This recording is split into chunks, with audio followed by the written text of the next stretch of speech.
बहुत समय पहले की बात है। एक दूरस्थ राज्य में एक सुंदर और बुद्धिमान शहजादी नूरिन रहती थी। वह न केवल रूप और सौंदर्य में अद्वितीय थी, बल्कि उसकी बुद्धिमत्ता भी विलक्षण थी। उसका हृदय बहुत दयालु था और वह हमेशा अपनी प्रजा की भलाई के बारे में सोचती थी। नूरिन का सबसे बड़ा सपना था कि उसके राज्य में हर कोई सुखी और समृद्ध हो, लेकिन उसके पिता राजा फहीम एक कठोर शासक थे। वे केवल शक्ति और धन के बारे में सोचते थे और अपनी प्रजा की परेशानियों को नजरअंदाज कर देते थे। शहजादी ने कई बार उनसे अनुरोध किया कि वे गरीबों पर दया करें, लेकिन राजा ने उसकी बात कभी नहीं मानी।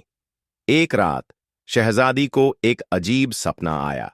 उसने देखा कि एक रहस्यमयी वृद्ध व्यक्ति उससे कह रहे हैं, हे नेक दिल शहजादी, यदि तुम सच में अपने राज्य को समृद्ध देखना चाहती हो तो तुम्हें एक लंबी यात्रा करनी होगी और 3 कठिन परीक्षाओं में सफल होना होगा।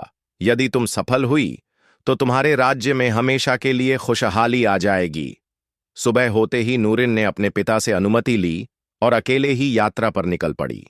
शहजादी अपने सफर में एक गांव पहुंची, जहां एक क्रूर जमींदार ने लोगों पर अत्याचार कर रखा था।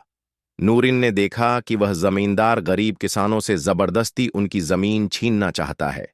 शहजादी ने हिम्मत से काम लिया और जमींदार के सामने खड़ी हो गई। जमींदार ने धमकी दी, अगर तुमने मेरे काम में दखल दिया तो मैं तुम्हें भी कैद कर लूंगा।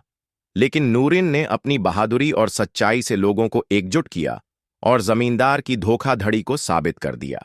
राजा ने जमींदार को सजा दी और किसानों को उनकी जमीन वापस मिल गई। इस तरह शहजादी ने पहली परीक्षा सफलतापूर्वक पूरी कर ली। आगे बढ़ते हुए शहजादी को एक सुनसान जंगल में एक घायल हिरणी मिली। हिरणी बहुत कमजोर थी और पास ही एक खूंखार जंगली जानवर घात लगाए बैठा था।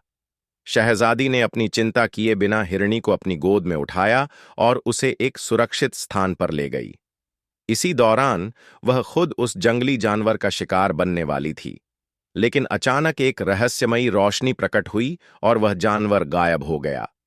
वही वृद्ध व्यक्ति फिर प्रकट हुए और बोले, तुम्हारी दयालुता और बलिदान ने तुम्हें दूसरी परीक्षा में सफल बना दिया। अब शहजादी को एक नदी पार करनी थी, जिसके दोनों किनारों पर 2 कबीले आपस में लड़ने वाले थे। दोनों यह मानते थे कि नदी का पानी केवल उनका अधिकार है। शहजादी ने सूझबूझ से काम लिया और दोनों कबीले को शांति का प्रस्ताव दिया। उसने एक ऐसा समाधान सुझाया जिससे दोनों कबीले नदी के पानी को आपस में बांट सकें। उसकी बुद्धिमानी भरी बातें सुनकर दोनों कबीले मान गए और इस तरह एक बड़ा युद्ध टल गया। शहजादी अपनी परीक्षाएं पूरी कर वापस लौटी तो वह वृद्ध व्यक्ति उसे आशीर्वाद देते हुए बोले, अब तुम्हारे राज्य में हमेशा सुख शांति बनी रहेगी। राजा ने अपनी बेटी की हिम्मत, सच्चाई, बलिदान और बुद्धिमत्ता को देखकर उसकी सलाह माननी शुरू कर दी। जल्द ही राज्य समृद्ध हो गया, लोग खुशहाल रहने लगे और नूरिन की नेक दिली की प्रसिद्धि चारों ओर फैल गई। इस प्रकार शहजादी नूरिन ने न केवल अपने राज्य को बचाया, बल्कि इतिहास में एक मिसाल भी कायम कर दी।